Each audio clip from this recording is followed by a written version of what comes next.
Les visiteurs vont découvrir une collection. Donc ce n'est pas une exposition sur un peintre, sur une période, mais c'est la façon contemporaine d'être collectionneur d'art ancien. La collection Al-Lana, c'est une des plus grandes collections au monde, donc c'est l'occasion de voir un peu plus de 70 tableaux, jamais montrés tout ensemble. Quelqu'un était prêté pour des expositions particulière, mais c'est la première fois que tout l'ensemble est montré.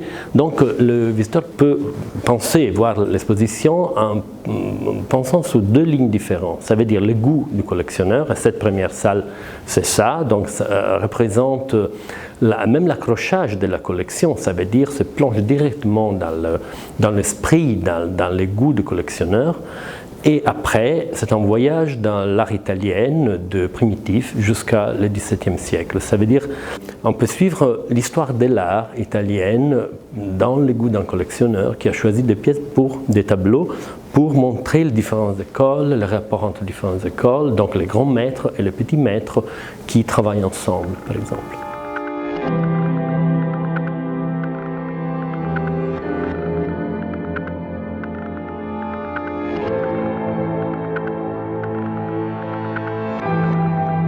C'est une collection d'un couple, Alvaro Sayé et Anna Guzman. Donc Al-Lana, c'est les deux noms ensemble.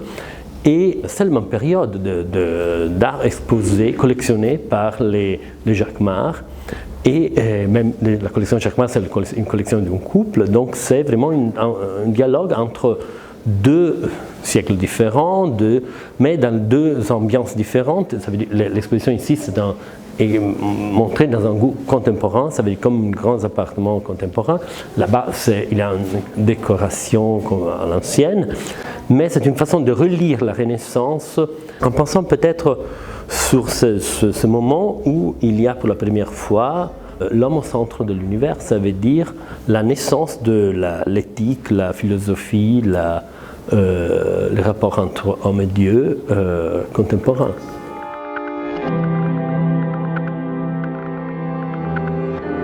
Il faut être invité des propriétaires à voir la collection.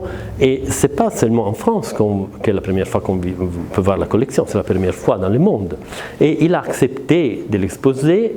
Quand je lui ai proposé d'exposer une partie de la collection, mais il a répondu oui, parce que j'aime les Jacquemart, parce que c'est du même goût, de même époque d'œuvre, et c'est une maison. Il était venu voir des expositions que je fais à Florence, Pontormo, Bronzino, et il m'avait invité voir la collection, et quand on lui a proposé il y a un an et demi de l'exposer, il a répondu tout de suite oui. J'aime les Jacquemart, c'était ça la réponse. Donc, le dialogue entre les deux collections qui a marché. C'est ça la raison par laquelle il a accepté d'exposer ici pour la première fois un grand choix de la collection.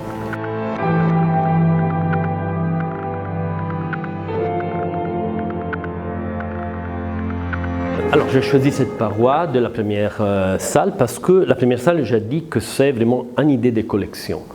De montrer les tableaux comme ils sont accrochés à la maison, provoquant un dialogue entre différentes écoles, différentes périodes. Et cette paroi, c'est un peu vraiment l'idée du goût de la collection, c'est parce que sont accrochés à côté des tableaux incroyables, ça veut dire les Guariento, les triptyques de Guariento, un peintre de Padoue qui montre exactement les goûts entre les gothiques et les nouveaux ambiances de Giotto, Sienne, l'Annonciation de Giovanni di Paolo qui est vraiment dans les goûts de Sienne, qui même dans la Renaissance il conserve un goût de dessin qui vient du gothique.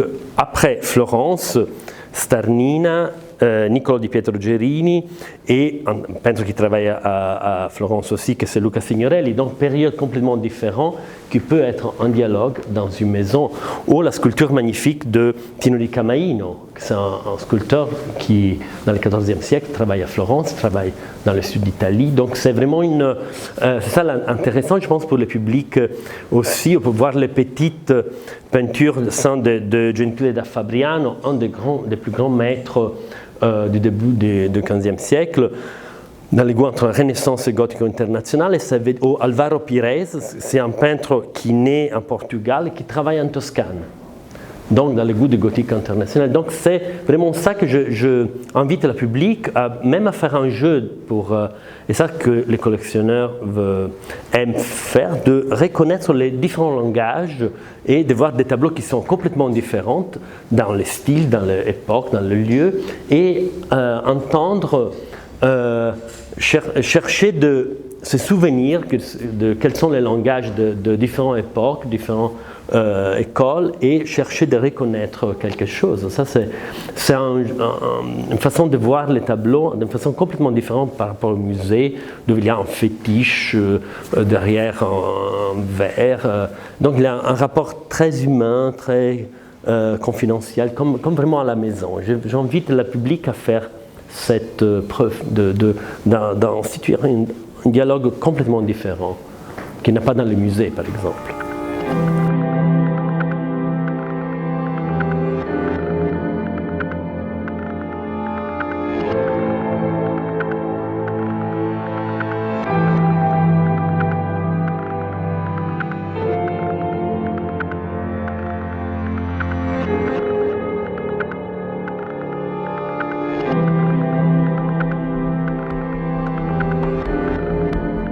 Ça, c'est la troisième salle de l'exposition, et d'habitude, j'étudie le 16e à Florence, mais ça, c'est une des salles que je préfère dans l'exposition parce que c'est vraiment parfaitement un dialogue parfait entre des peintres qui travaillaient à Florence au début de la Renaissance. Ça veut dire Lorenzo Monaco, qui est un peintre de la fin de l'art gothique, mais mis à côté des artistes qui étaient dans la même période à Florence. Ça veut dire Beato Angelico, un chef-d'œuvre fait pour Jean de Torquemada, c'est un évêque à Rome, même période que l'Angelico était à Rome dans les années 40, et il était un évêque qui était dans le concilio de réunification de l'Église, un chef-d'œuvre incroyable. Après Paolo Uccello, le maître de la perspective, et Filippo Lippi.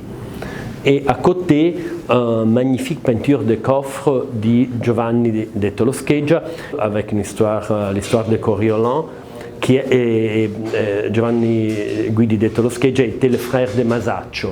Donc, vraiment Florence, début du XVe siècle, dans une peinture d'une finesse, d'une qualité, d'une splendeur lumineuse qui n'est pas pareille.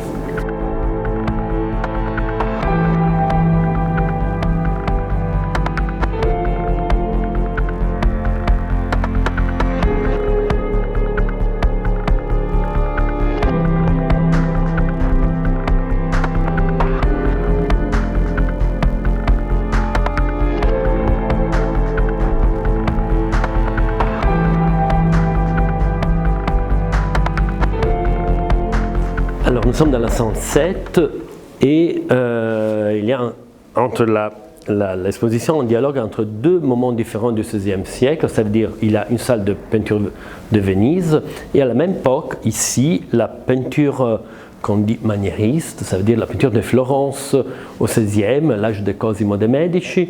Et il y a des chefs-d'œuvre incroyables, ça veut dire le portrait de Côme à 40 ans, fait par Bronzino, et les tableaux de Saint-Côme, ça veut dire le sang, c'était le souvenir de Cosimo évidemment, qui est à côté du tableau qui aujourd'hui est à Besançon, de la grande déposition de Bronzino, faite pour la chapelle d'Éléonore, ça veut dire la femme de Cosimo. Donc c'est quelque chose qui reconstruit un rapport très, très fort entre la peinture religieuse faite à Florence à l'époque du renouvellement de Palazzo Vecchio, ordonnée par Cosimo, à Bronzino et aux autres peintres. Et à Vasari, qui est à côté, il y a deux tableaux de Vasari, c'est-à-dire le Christ et un plafond avec une allégorie de saison qui était dans la maison de Vasari. C'était un plafond pour la maison de Vasari. Dans la salle, après, il y a Pontormo, Fra Bartolomeo, ça veut dire le grand maître de Florence à cette époque.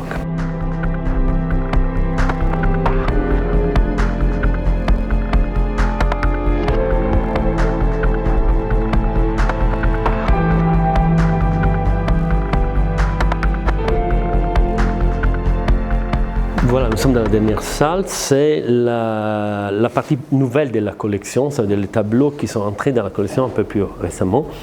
Et c'est la salle dédiée à la peinture du naturalisme du XVIIe siècle, ça veut dire qu'il y a 3-4 maîtres qui ont travaillé sur l'idée de la nouvelle peinture vouée au naturel, à Bologne, Annibale Carracci, à Rome, Manfredi, qui est un maître caravagiste très proche de Caravaggio, et ici Orazio Gentileschi, c'est un peintre né à Pise, en Toscane, qui a après fait des choses caravagesques, et elle est père d'Artemisia Gentileschi. Et c'est un tableau incroyable parce que c'est peint sur albâtre, et tous les nuages que vous voyez sont les veines de la pierre que l'artiste a utilisé pour faire les nuages de l'Annonciation. Donc c'est une œuvre de la Genèse autour de 1600 qui ouvre les siècles après l'artiste part pour Rome et fait des choses caravagesques. L'exposition c'est uniquement ici, et vraiment c'est la première fois qu'on a exposé, et le collectionneur est venu ce matin et a dit « vous m'avez détruit la maison ».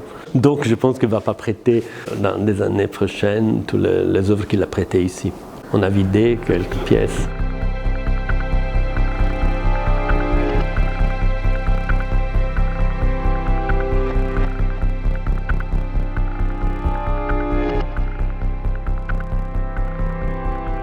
Oui, évidemment, il y a des musées qui achètent toujours, même la collection là s'enrichit toujours. Il y a exposé des tableaux, par exemple le Tintoretto, c'est la première fois qu'on a exposé parce qu'il vient de l'acheter. Donc même l'Angelico, c'est un tableau qui est entré dans la collection il y a un an. Donc c'est une collection qui change toujours, qui se développe parce que la collection a commencé surtout sur les primitifs et le 15e siècle. Et après, pendant les ans, c'est ouvert au 16e et aujourd'hui arrive au 17e.